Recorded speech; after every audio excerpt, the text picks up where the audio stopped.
Ubanjwe owesifazane inkunzi oshayela imoto yakwa-Uber noma-ke u-Bolt izingane zakwethu-ke. Kuthiwa-ke lona-ke owesifazane uthole ukuthi-ke kunomuntu-ke ofuna ukugibela ngokombiko kuthiwa kube ehamba yedwa. Uma isefika-ke lona-ke owesifazane endaweni yesigameko, lona-ke owesilisa uyangena emotweni. Usethi-ke lona owesilisa sisi-ke manje sekuyisikhathi senkunzi. Cabanga-ke nje ubizelwe umsebenzi, kodwa-ke manje usubanjwa-ke inkunzi, ingane zakwethu. Khumbula-ke phela ukuthi-ke umuntu wesifazane-ke futhi-ke lona-ke izingane zakwethu owenziwa kanjena. Emva kwaloko-ke kwaqhamuka nje isingqongqo samadoda-ke bathatha baze bamthathela ngisho nejezi lakhe, ingane zakwethu. Mina nawe bengathanda sihlangana laphayana kwi-comment section sizwe uvo lwakho ukuthi wenithini ngalolu daba. Ungakhohlwa ukucofa subscribe button.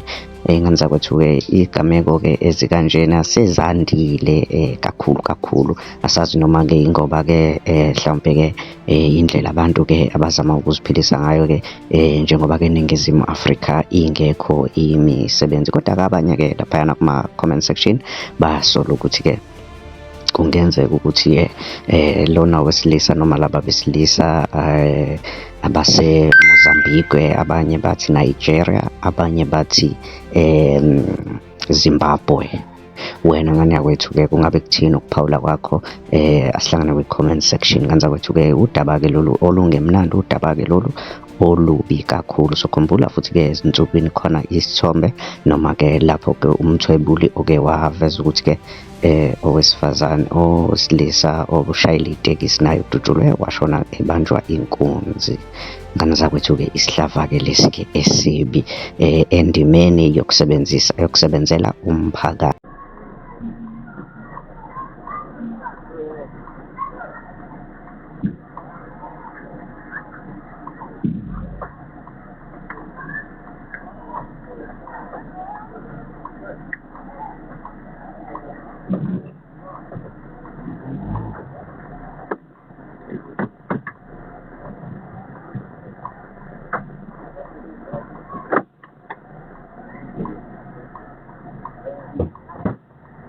Hamba kanjani dadewethu yazi?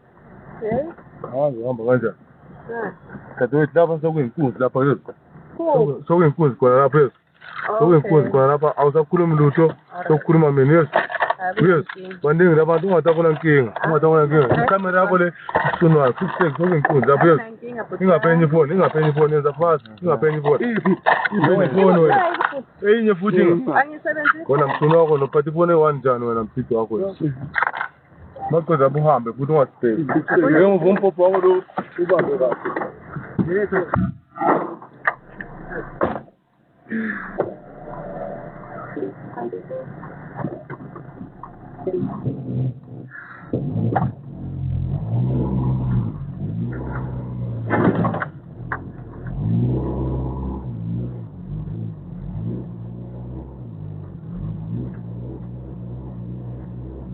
Sikuphathele ezishisayo, hlala nomgosi kusukela Monday kuya ku-Sunday. Ungakhohlwa ukucofa subscribe button kule channel yethu.